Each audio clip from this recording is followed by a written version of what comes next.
nazolo belanini conseil aux jeunes.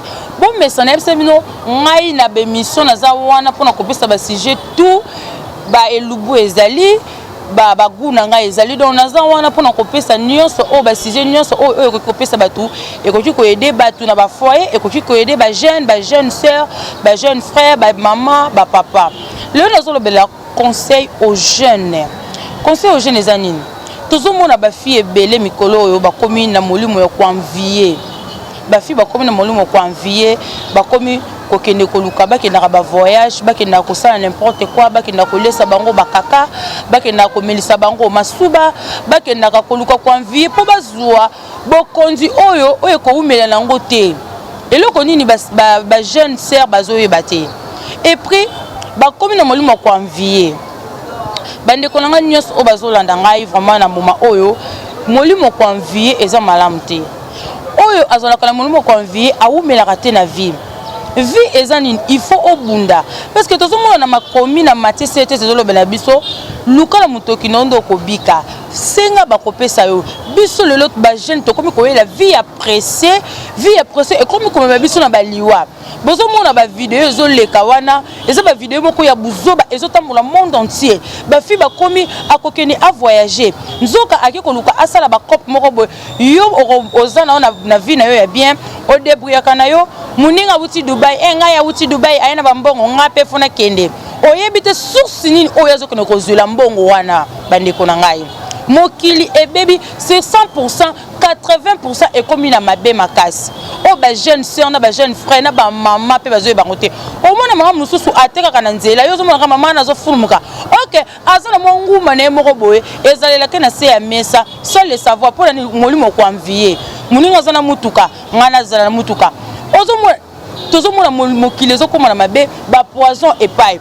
muninga bali oyebite neli ba vivant na mbali na tanga pasi neni ni babandaki mbala moko yozi poison ochelie nyoswa ni kwanvier na kati ya mokili ezokoma makasi vraiment en tout cas conseil aux jeunes oyo vraiment nazo senga na batu nyonso bazala vraiment branché ba chape na matoyi na bango vraiment bazapete vraiment ba telema wana batala vraiment émission oyo et ko aider batu ebele bazokota na kati ya ignorance ezoboma biso complexe ezoboma biso omona muninga ateka na mwa mapa na ye aluka na mwa bozuna ye avant de koka conseil moko monite kuna kutu Dubai succès zo salema soko kuto bimika na barabu wana okoma na mbongo o umelite oyoko kufa otiki vim ngana zana copine moko boye histoire na nga moko wana peut-être histoire vraie copine wana alingaki vie ya ko se paraître ba mona ye alati pantalon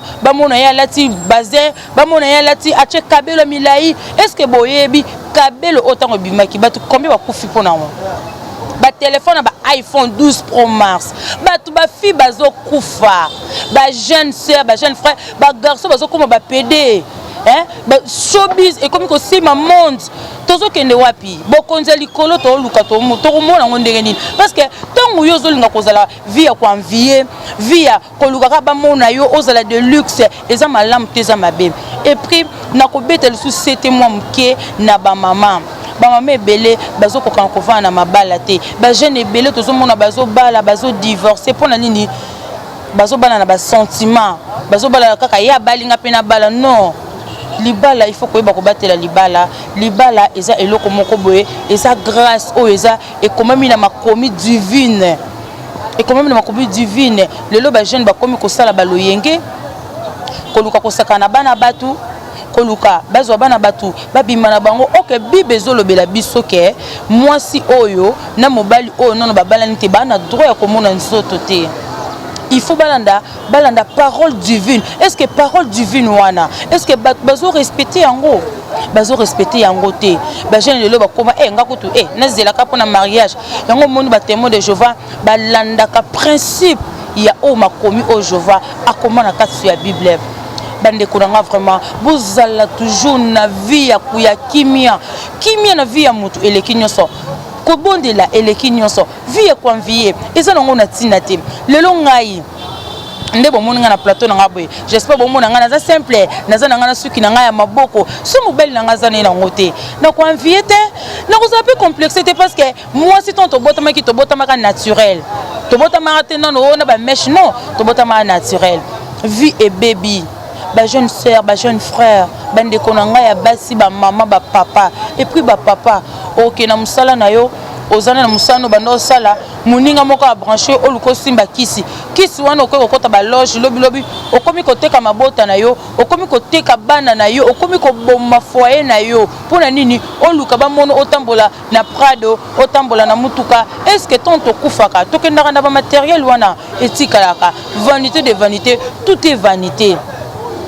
Merci beaucoup naba o bazolanda nga vraiment o baza branché vraiment o epena bazo pesa vraiment litoi pona kolanda conseil aux jeunes et ko aider bino ebele vraiment bo s'abonner bo liker bo commenter et kozala bien et puis bo partager mokili ezo beba ba jeune fille ba komi na molimo ya konvier amuni mobala muninga surtout nazobeta c'était na ba jeune fille na ba jeune sœur oyo bana mikolo yo omona mwana parent aibike mwana ngaza na âge à 18 ans mwana ngaza na âge à 20 ans OK mwana isa koma ko sola makambu ya ba mama 50 ans ba 40 ans ozomona mwana ayo mama ozona katanda babi femme de ménage aza mama oyo abatela kalibota aza mama oyo abatela kandako et puis maman bali ko pesa ba conseil te bali ko cadrer bana te o mona zana mwana ndako mwana yo akoti téléphone cher sans tuna mwana yo akoti si chaînette ya cher sans tuna mwana yo azana sac cher ozolandela mwana te mwana zokene na kobeba après lobi koloba tata mosa aloki mwana na ngai papa kuluta aloki mwana na ngai éducation ebandaka na ba parents surtout biso ba parents ceux qui tozana encadrement ya bien te en tout cas famille kotengama vie ezokene na kokufa bato bazokene na kokufa bato bazokene po ani bazana souci ya mokili bato bana trop souci ya mokili ezoboma mokili neti tozomona na ba film ezoleka wana na yebite soki Montréal akotchelanga moi extrême ke bolanda ekosala bien à suivre. Avez-vous déjà entendu parler de Dubaï Porta-Potty? L'entreprise Porta-Potty est l'endroit où certaines femmes sont payées pour manger le caca d'un homme et boire son pipi à Dubaï. Bonjour à tous et bienvenue. Voici une histoire vraie, le témoignage d'une victime qui relate ce qui se passe réellement à Dubaï, précisément à Porta-Potty. Bonjour, s'il vous plaît, gardez cela secret pour moi au nom de Dieu. J'ai réalisé que je devais le dire quand j'ai vu certaines personnes exprimer leur point de vue sur d'autres plateformes. Je fais également partie des femmes qui ont été abusées sexuellement à Dubaï. J'ai rencontré une dame sur Facebook qui voyage beaucoup là-bas parce que j'ai vu des photos d'elle sur le dessert et tout ça. Quand nous avons commencé à nous familiariser avec les commentaires sur Facebook, je l'ai reçue et nous sommes devenus amis à partir de là. Elle m'a dit plus tard comment elle gagnait de l'argent en allant à Dubaï et qu'elle couchait avec une personne qui gagnait de l'argent et achetait des vêtements et des parfums pour venir les vendre, mais je lui ai dit qu'elle pouvait emmener quand elle y allait. Je lui ai dit que je n'avais pas d'argent, mais elle m'a dit qu'elle paierait pour moi et je paierais son bac à notre retour. Nous sommes devenus si proches maintenant qu'elle m'a fait confiance. Le jour même où nous y sommes allés, nous ne sommes pas allés à l'hôtel comme elle l'a dit, nous sommes allés directement dans une grande maison qui appartenait à un arabe. Il était ravi de me voir, alors je savais que c'était l'homme avec qui elle était sur le point de me relier. Cette nuit-là, elle est partie en boîte avec l'ami de l'homme. Il m'a attachée au lit de manière romantique et m'a demandé de lui sucer la bite, ce que j'ai fait, mais il ne m'a pas laissé m'arrêter et mes mâchoires sortaient. Il a commencé à me battre et à me dire que j'allais lui donner une action buccale pour 1 heure, donc je ferais mieux de coopérer parce qu'il allait me payer 18 000 $. J'ai souffert, mais j'ai souffert. La minute suivante, il s'est assis sur mon visage, j'allais sentir son anus, pour ainsi dire, mais il m'a demandé de le lécher parce que c'est le seul moyen de jouir. J'hésitais jusqu'à ce qu'il me menace avec un serpent vivant dans la pièce. J'avais tellement de regrets, mais j'étais déjà là, je l'ai léché jusqu'à ce que le caca commence à sortir et cet homme m'a demandé de le manger. J'ai vraiment souffert, mon Dieu, j'ai encore des cicatrices sur mon corps à cause des fouets que j'ai eu non seulement en mangeant tout. Fais le bien et cela a mis fin à ma vie. Il est ensuite parti dans sa chambre et a commencé à parler à son ami au téléphone. Je savais que c'était à propos de moi, mais je ne comprenais pas la langue, je n'ai pas cligné des yeux cette nuit-là. Le lendemain, mon ami m'a insulté et m'a dit à quel point j'avais réservé un vol pour que je rentre chez moi et m'a donné 5700 $. Je n'ai pas survécu à cela et cela fait presque un an. J'envisage de mettre fin à mes jours. Je ne sais pas quoi faire. Je me suis présentée à la police ici pour arrêter la dame, mais ils n'arrêtaient pas de me secouer, l'un d'eux m'a dit que c'était même de ma faute. Quand vous voyez ces modes de vie sur les réseaux sociaux, vous n'avez aucune idée de ce que ces gens font pour obtenir le style de vie. Donc, Jésus revient bientôt, Jésus revient bientôt, Nzambe ayak à travers un moto. Nzambe ayak à travers il y a comportement ya moto. Moto ça comportement mabe, au lieu que bon de la Nzambe oyandi na kati na ndengeni. Tous les sortes ya sujet noso et toza wana pona kolobelango na écho du monde, toza na nyonso o bozana posa koyoka et puis so bozana ba sujet o bokoti ko pesa biso bo sunga biso, bo pesa biso e kozala bien makasi. Ba jeune sœur, ba jeune frère, ba komi ko s'embrier, ba garçon ba komi ko beta ba showbiz, ba si, ba komi ba lesbienne, ba komi loyenge, ba komi ko envier, pour nani mokile zo beba, tozo kende wapi. Vanité de vanité. Et rien de spécial dans Mokili. Et là, il y a spécial. Et aujourd'hui, on a beaucoup de ya téléphone. Aujourd'hui, on a beaucoup de ya passeport pour que de Dubaï.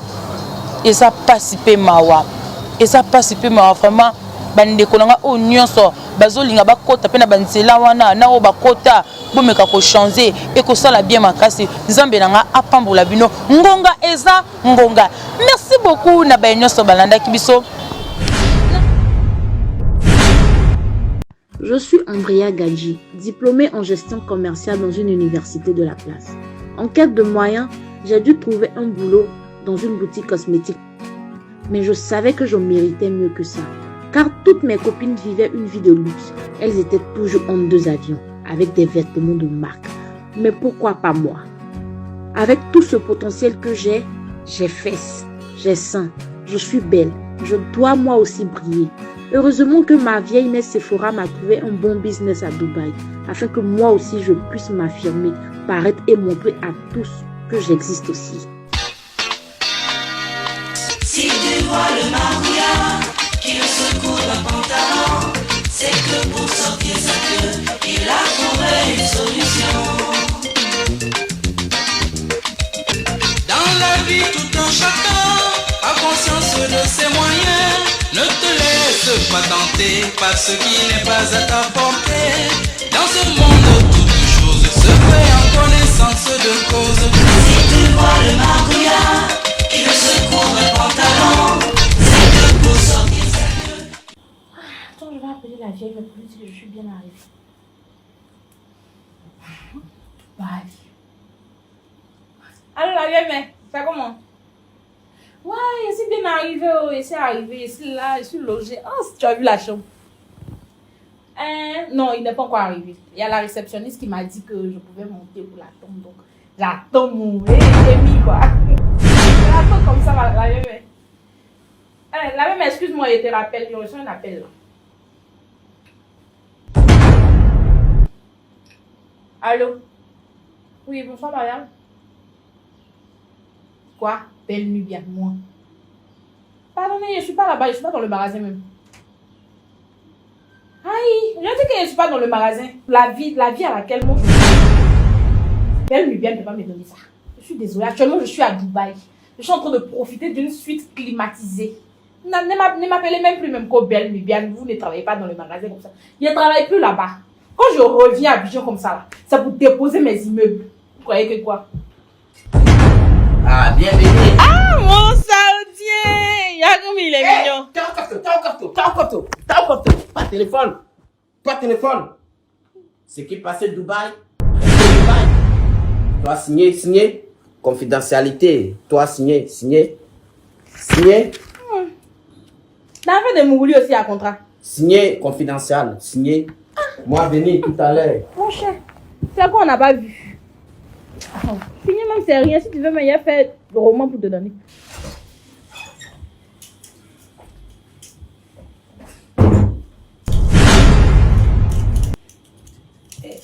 Amy. Oui. Mon parti laver moi. Non, toi pas laver. Moi aimer sentir odeur de toi, chaleur. Moi aimer ça. nous manger, après nous manger, attends, manger. Oh, manger. Il y a Guaguassou ici.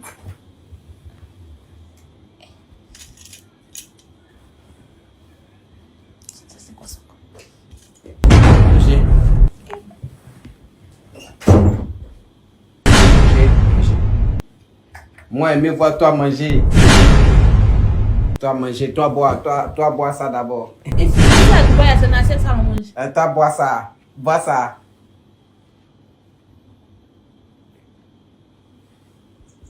C'est doux? C'est bon. Toi avoir fesse. C'est ce que moi commandé. Bon, moi parti à la cuisine, envoyer manger bien, toi manger, et puis moi nous dormir. Hein? Mais maman là c'est WC. Comment ça toi partie cuisine? Oui, nous WC, nous cuisine. Hein? T'es quoi? WC, oui, nous cuisine. Moi envoyer manger, toi manger. Puis Attends, manger c'est quoi? Toi tes fesses préparent maintenant. Non, moi aller cuisine, faire manger. Tu es malade. On a les moi. Amika n'y dit quoi? Pendant moi partie cuisiner, moi pas tes fesses ça peut pas manger maintenant.